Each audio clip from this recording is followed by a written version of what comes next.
नमस्कार।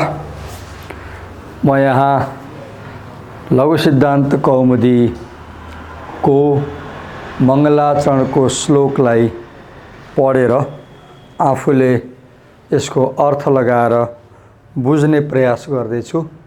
आशा छ यो मैले आफूले बुझ्न गरेको प्रयासले तपाईलाई पनि यदि संस्कृत भाषाप्रति प्रेम लगाव चासो छ भने यो भाषा सिक्न बुझ्न सहयोग गर्नेछ। यो मङ्गलाचरणको श्लोकलाई पहिला पढौँ, त्यसपछि अर्थ लगाउँला। नत्वा सरस्वतीं देवीं शुद्धां गुण्यां करोम्यहं पाणिनीय प्रवेशाय लघु सिद्धान्त कौमुदीम्।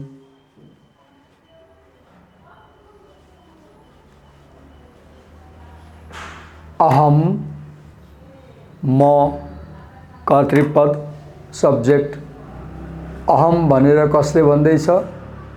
आचार्य वरदराजले। वरदराजको अर्थ के त? वरान ददति इति वरदाः तेषां राजा वरदराजः। वरान ददति इति वरदा, त्यो जसले वरदान प्रदान गर्दछ, वर प्रदान गर्दछ, त्यसलाई वरदा भनिन्छ। त्यस्तो वर प्रदान गर्ने वरदाको स्वामी वा राजालाई वरदराज भनिन्छ।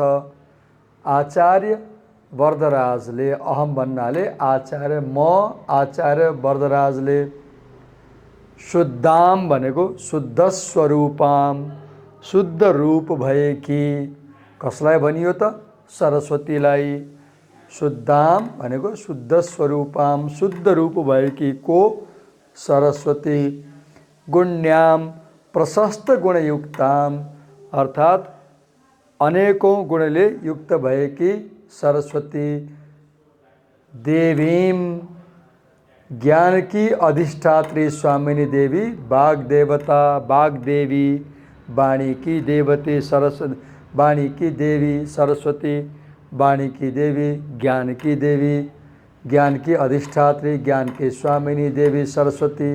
यसरी शुद्धाम, गुण्याम र देवी, यी तीनै शब्द सरस्वतीका विशेषणको रूपमा प्रयुक्त भए। नत्वा, यस्ती शुद्ध स्वरूपा प्रशस्त गुणले युक्त वाणी की देवी सरस्वतीलाई नत्वा नमस्कार गरेर। अहम म वरदराजले पाणिनीय प्रवेशाय, पाणिनि मुनिद्वारा रचना गरिएको संस्कृत भाषाको व्याकरण शास्त्रमा विद्यार्थीहरूको, जिज्ञासुहरूको सहज प्रवेशको लागि लघु सिद्धान्त कौमुदीम, लघु सिद्धान्त कौमुदी नामको यस ग्रन्थको करोमि रचना गर्दछु। यसरी यहाँ मेन भर्ब करोमि भयो, मुख्य क्रियापद करोमि, गर्दछु। के गर्दछु? रचना गर्दछु। के को रचना गर्दछु? लघु सिद्धान्त कौमुदीको रचना गर्दछु। त्यसकारण लघु सिद्धान्त कौमुदी के भयो त? प्रधान क्रियापदको कर्म भयो। मेन भर्ब करोमि भयो, त्यसको अब्जेक्ट के भयो? लघु सिद्धान्त कौमुदी भयो। अनि यहाँ पर्पज अथवा उद्देश्य के भयो? पाणिनीयको ग्रन्थमा प्रवेश गराउनु। सेकेन्डरी भर्ब गौण क्रिया के भयो? नत्वा नमस्कार गरेर। कसलाई नमस्कार गरेर? सरस्वतीलाई नमस्कार गरेर। त्यसकारण सेकेन्डरी भर्ब नत्वाको अब्जेक्ट के भयो त? सरस्वती भयो। शुद्धाम, गुण्याम, देवीम, यी तिनै के भयो त? सरस्वतीका विशेषण अथवा एड्जेक्टिभहरू भए। अहम के भयो त? सब्जेक्ट अथवा कर्तृपद भयो। नत्वा के भयो? सेकेन्डरी भर्ब भयो। एकचोटि पुनः अर्थ लगाऊँ। अहम म वरदराज आचार्य शुद्धाम, शुद्ध स्वरूप भएकी, गुण्याम प्रशस्त गुणले युक्त भएकी, देवीम वाग्देवताम, वाणी की देवी सरस्वतीम, सरस्वतीलाई नत्वा नमस्कार गरेर, प्रणम्य नमस्कार गरेर, पाणिनीय प्रवेशाय, पाणिनि मुनि प्रोक्ते व्याकरण शास्त्रे बालानां प्रवेशाय, पाणिनि मुनिद्वारा प्रतिपादन गरिएको व्याकरण शास्त्रमा बालबालिकाको सहज प्रवेशको लागि लघु सिद्धान्त कौमुदी नामक ग्रन्थको करोमी रचना गर्दछु। यसमा थप बुझौँ अब। पाणिनीय प्रवेशाय शब्दको व्याख्या गरौँ है। पाणिनीय प्रवेशस्तस्मै पाणिनीय प्रवेशाय। पाणिनीय प्रवेशस्तस्मै जसले पाणिनीयको ग्रन्थमा प्रवेश गराउँदछ त्यस उद्देश्यलाई प्राप्त गर्ने। पाणिनिना प्रोक्तम शास्त्रम पाणिनीयम। पाणिनिना पाणिनिद्वारा प्रोक्तम भनिएको, उल्लेख गरिएको, व्याख्या गरिएको, रचना गरिएको, वर्णन गरिएको शास्त्रम जुन शास्त्र हो त्यो पाणिनीय शास्त्र भयो। सिद्ध अन्तो येषां ते सिद्धान्त। अब लघु सिद्धान्त कौमुदी शब्दलाई बुझौँ। पहिला सिद्धान्त शब्दको अर्थ बुझौँ। सिद्ध अन्तो येषां ते सिद्धान्त। त्यो जसको अन्तो अन्तर्य अथवा निष्कर्ष अथवा कन्क्लुजन सिद्ध प्रमाणित गर्न सकिन्छ। त्यो जसको निष्कर्ष, त्यो जसको निर्क्यौल सिद्ध प्रमाणित गर्न सकिन्छ त्यसलाई सिद्धान्त भनिन्छ। अब के को निर्क्यौल, के को अर्थ प्रमाणित गर्ने सिद्धान्त त भन्दाखेरि निर्णीतार्थ साधु शब्दाः, अर्थात् शब्दको अर्थ हुन्छ संस्कृतमा भाषा।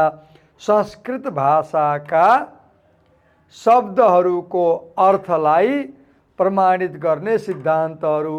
संस्कृत भाषाका शब्दहरूको अर्थमा प्रकाश पार्ने सिद्धान्तहरू। संस्कृत भाषाका शब्दहरूको अर्थलाई बुझाउने सिद्धान्तहरूलाई सिद्धान्त कौमुदी भनियो।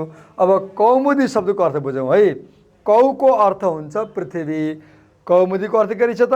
कौ पृथिव्यां मोदन्ते इति कुमुदानी। पृथ्वीलाई मुदित पार्ने, प्रसन्न पार्ने को हो त? कुमुदका फूलहरू। पृथ्वीलाई सुन्दर तुल्याउने कुमुदका फूल जस्तो कुमुदिनी फूल भन्छ लिली फूललाई। अङ्ग्रेजीमा LILY लिली फ्लावर भन्छ। लिली फूलका केही प्रकारहरू बेलुका चन्द्रमा उदय भएसँगै फुल्ने गर्दछन्। कौ पृथिव्यां मोदन्ते इति कुमुदानी। त्यो जसले पृथ्वीलाई मुदित तुल्याउँछ त्यसलाई कुमुद भनिन्छ, कुमुदको फूल भनिन्छ। कुमुदानाम इयं कौमुदी चन्द्रिका सिद्धान्तानाम कौमुदीव चन्द्रिकेव सिद्धान्त कौमुदी। यसलाई यहाँनिर बुझौँ। यथा हि ज्योत्स्ना तमो निरस्य सकल भावान् प्रकाशयति दिनकर किरण जनित तापमुपशमयति तथेयमप्यज्ञानं दूरीकृत्य महाभाष्यादि दुरूह ग्रंथ जनित तापमुपशमय्य व्याकरण सिद्धांतान मानसे प्रकटीकरोतीति सादृश्यम। अर्थात यथा ही जसरी ज्योत्स्ना चंद्रमा को ज्योतिले तमो अंधकारलाई निरस्य हटाएर सकल भावान प्रकाशयति सबै प्रकारका भावमाथि प्रकाश पार्दछ। दिनकर किरण जनित सूर्यको प्रकाश तातोले प्रकाशले उत्पन्न भएको ताप उपशमयतिलाई पनि उपशमन गर्दछ। अर्थात चन्द्रमाले अन्धकारलाई निरस्त गरेर सकल प्रकारका भावनालाई प्रकाशित गर्दछ। सूर्यको गर्मीलाई पनि हटाएर उपशमन गर्दछ। त्यस्तै प्रकारले तथा इयम अपि त्यस्तै प्रकारले यस लघु सिद्धान्त कौमुदीले पनि अज्ञानं दूरीकृत्य अज्ञानलाई टाढा भगाएर अज्ञानलाई हटाएर महाभाष्यादि दुरूह ग्रन्थ जनित ताप कौमुदीको प्रौढ मनोरमा जस्तो महाभाष्यलाई पढ्दाखेरि जुन कठिनाई हुन्छ त्यो महाभाष्यबाट कौमुदी बुझ्दाखेरि हुने कठिनाईबाट जनित तापबाट उपशमन गर्ने हटाउने यस्तो चन्द्रमाको ज्योति जस्तो शीतल व्याकरण सिद्धान्तान, व्याकरणका सिद्धान्तहरू। कस्ता सिद्धान्तहरू?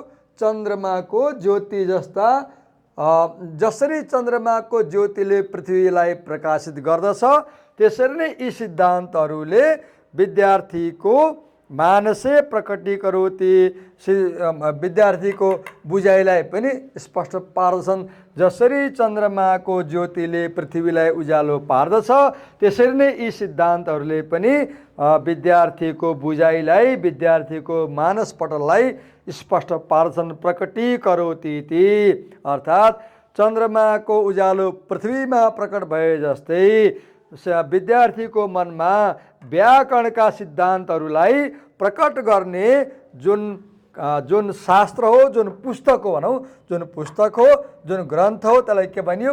लघु सिद्धान्त कौमुदी भनियो। अब लघुको अर्थ के भयो त? लघवः असमग्राह्य सिद्धान्त असमग्र। लघुको अर्थ के? लघव भनेको असमग्र, जसमा समग्र छैन। अर्थात् भट्टोजी दीक्षितले रचना गर्नुभएको सिद्धान्त कौमुदीमा चाहिँ धेरै सिद्धान्तहरू छन्। पाणिनीद्वारा रचना गरिएको अष्टाध्यायीमा पनि हजारौँ, करिब 4000 सूत्र छन्। ती सबै 4000 सूत्र नलिएर, समग्रलाई नलिएर, सार संक्षेपको रूपमा सानो भर्खर अध्ययन प्रारम्भ गर्ने विद्यार्थीले पनि बुझ्न सकुन् भनेर लघु आकारमा, सानो आकारमा, अल्प आकारमा सिद्धान्त कौमुदीका मुख्य मुख्य कुरालाई लिएर जुन ग्रन्थ रचना गरियो त्यसलाई लघु सिद्धान्त बनियो। सिद्धान्त भनेको के रहेछ त? जसको अन्तर्य निष्कर्षलाई सिद्ध गर्न सकिन्छ। के को अर्थ, के को अन्तर्य निष्कर्ष गर्ने? संस्कृत भाषाका शब्दहरूको अर्थलाई निर्क्योल गर्ने हो। संस्कृत भाषाका शब्दहरूको अर्थलाई निर्क्योल गर्ने सिद्धान्तहरू। कस्ता सिद्धान्त? जसले चाहिँ जसरी चन्द्रमाले पृथ्वीलाई उज्यालो तुल्याउँछ त्यसरी नै संस्कृत भाषा पढ्ने मान्छेको बुझाइलाई, मानसपटललाई पनि उज्यालो तुल्याउँछन्। त्यस प्रकारका चन्द्रमाका ज्योति जस्ता प्रकाशमान गर्ने सिद्धान्तहरूले युक्त भएको ग्रन्थको रचना करोमि, गर्दछु। हेर्नुहोस् कसरी संस्कृत भाषामा जम्मा 2टा पंक्तिको एउटा श्लोकको कति विहङ्गम अर्थ हुँदो रहेछ। संस्कृत भाषा कति सम्पन्न छ। अब हामीले यो ग्रन्थकारहरूले चाहिँ जुन मङ्गलाचरण छ त्यो मङ्गलाचरणमा 4वटा कुराहरू गर्नुपर्ने रहेछ। त्यो चाहिँ अनुबन्ध चतुष्टय भन्ने ग्रन्थबाट एउटा श्लोक छ, यहाँ म ल्याएँ। सिद्धार्थ सिद्ध सम्बन्धम श्रोतुम श्रोता प्रवर्तते ग्रन्थादौ तेन वक्तव्य सम्बन्ध स प्रयोजन। अर्थात् प्रयोजन र सम्बन्ध, अर्थात् ग्रन्थको प्रयोजन। यो लघु सिद्धान्त कौमुदीको प्रयोजन के हो त भन्दाखेरि विद्यार्थीलाई पाणिनीको व्याकरणमा सहज रूप प्रवेश गराउने। कुनै पनि ग्रन्थको जुन उद्देश्य हो, जुन उद्देश्यको लागि ग्रन्थ लेखिएको छ, ग्रन्थको त्यो उद्देश्य र ग्रन्थको बीचमा सम्बन्धलाई सिद्ध गर्ने। जस्तै यो लघु सिद्धान्त कौमुदीको प्रतिपाद्य विषय के हो त भन्दाखेरि निर्णीतार्थ साधु शब्दाः, संस्कृत भाषाका शब्दहरूको अर्थको निर्णय गर्नको लागि सहयोग पुर्याउने सिद्धान्तहरूको व्याख्या गर्ने यसको उद्देश्य, यसको प्रतिपाद्य विषय हो। र यो यसको जुन शब्दहरूको अर्थको निर्णय दिने प्रतिपाद्य विषय र जुन यो लघु सिद्धान्त कौमुदी ग्रन्थ छ, यो ग्रन्थको प्रतिपाद्य विषय र ग्रन्थ बीचमा सम्बन्धलाई सिद्ध गरेको छ भने त्यस्तो ग्रन्थको प्रतिपाद्य विषय र ग्रन्थको प्रतिपादक ग्रन्थ बीचमा सम्बन्ध सिद्ध भएको खण्डमा चाहिँ पाठकहरूले, श्रोताहरूले, अधिकारीहरूले जिज्ञासा साथ त्यसमा पढ्नमा प्रवृत्त हुन्छन्, पढ्न चाहन्छन्। त्यसकारण ग्रन्थ आदौ ग्रन्थको प्रारम्भमा नै तेन वक्तव्य, ती 4 कुराहरूलाई स्पष्ट खुलाउनु पर्छ। के 4 कुरा? पहिलो कुरा लेखिरहेको ग्रन्थको प्रतिपाद्य विषय के हो भन्दा लघु सिद्धान्त कौमुदी भन्ने ग्रन्थको प्रतिपाद्य विषय भनेको संस्कृत भाषाका शब्दहरूको अर्थ बुझाउने सिद्धान्तहरूको प्रतिपादन गर्नु प्रतिपाद्य विषय पहिलो कुरा। दोस्रो त्यो त्यसको चाहिँ प्रयोजन भनौँ पहिलो प्रतिपाद्य विषय, दोस्रो प्रतिपादक ग्रन्थ के हो भन्दाखेरि लघु सिद्धान्त कौमुदी, त्यो दुई बिचको सम्बन्ध, र तेस्रो त्यो ग्रन्थको प्रयोजन के हो भन्दाखेरि पाणिनीयको व्याकरण प्रवेश गराउने। चौथो त्यस प्रकारको ग्रन्थको अधिकारी को हो त भन्दाखेरि यो ग्रन्थ लघु सिद्धान्त कौमुदी पढ्ने अधिकारी को भन्दाखेरि लघु सिद्धान्त कौमुदी ग्रन्थ पढ्ने अधिकार त्यसैलाई छ जसलाई संस्कृत भाषा जान्ने जिज्ञासा छ, जसलाई संस्कृत व्याकरण जान्ने जिज्ञासा छ। कति मिठो कुरा गर्नुहोस्, पढ्ने अधिकार कसलाई हुन्छ? जसमा जिज्ञासा हुन्छ। आजभोलि के छ? पढ्ने जिज्ञासा छैन, इच्छा छैन, परिश्रम गर्ने बानी छैन, प्रमाणपत्रको लागि डिग्रीको लागि विश्वविद्यालयमा ढुङ्गामुढा गरेर भर्ना हुने, आन्दोलन गरेर भर्ना हुने, राजनीति गरेर भर्ना हुने र विद्यालय नजाने, पढ्न नजाने, मेहनत नगर्ने, डिग्री लिने। कुनै जिज्ञासाविहीन मान्छे कुपात्रले पढ्नाले सारा समस्या हुन थाल्यो। हेर्नुहोस् कति मिठो कुराहरू। कसले पढ्न पाउनुपर्छ? सबैले पढ्न पाइँदैन। पढ्छु भनेर पढ्न पाइँदैन। जस्तो आजभोलि भनिन्छ नि अधिकार भएर। पढ्नु भनेको राजनीतिक अधिकार होइन। पढ्ने कसले हो? जसमा क्युरियोसिटी छ, जसमा जिज्ञासा छ, जो पढ्न चाहन्छ उसले पढ्ने हो। डिग्री प्राप्त गर्ने स्वार्थी मान्छेले पढ्ने होइन। कति राम्रो गरेर म पुनः दोहोऱ्याएँ, कुनै पनि ग्रन्थको मङ्गलाचरणमा त्यस ग्रन्थका 4 कुराहरू उल्लेख हुनुपर्ने रहेछ। अर्थात् त्यो ग्रन्थले कुन विषयको प्रतिपादन गर्दछ र त्यो प्रतिपाद्य विषयको प्रतिपादक ग्रन्थसँग सम्बन्ध स्थापित गर्नुपर्ने रहेछ।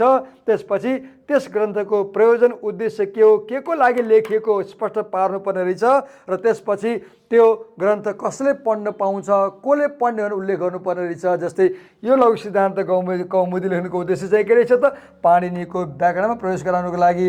यसको प्रतिपाद्य विषय के रहेछ त? संस्कृत भाषाका शब्दको अर्थ खुलाउने र यस चिजलाई पढ्ने अधिकारी को रहेछ? त्यो जसलाई संस्कृत भाषाप्रति जिज्ञासा छ, संस्कृतको व्याकरण जान्नलाई जिज्ञासा छ, त्यस्ता मानिसले मात्र पढ्ने यसको अधिकार छ। यसरी हामीले जम्मा 2टा पङ्क्तिको मङ्गलाचरणको यति लामो विशद व्याख्या गऱ्यौँ। आशा छ तपाईँहरूलाई यो ज्ञानवर्धक भएको होला। म यो चाहिँ आफूले सिक्ने क्रममा छु म, र यो मैले कसैलाई सिकाउन पढाउनलाई बनाएको होइन। जुन आफूले बुझ्न खोजिरहेको छु, आफूले बुझ्ने प्रयासलाई यो रेकर्डिङ गरेर यदि यसरी गर्दा मैले बुझ्छु भने यो हेर्दा अरूले पनि बुझ्न सक्नुहुन्छ, अर्कालाई पनि उपयोग हुन सक्छ।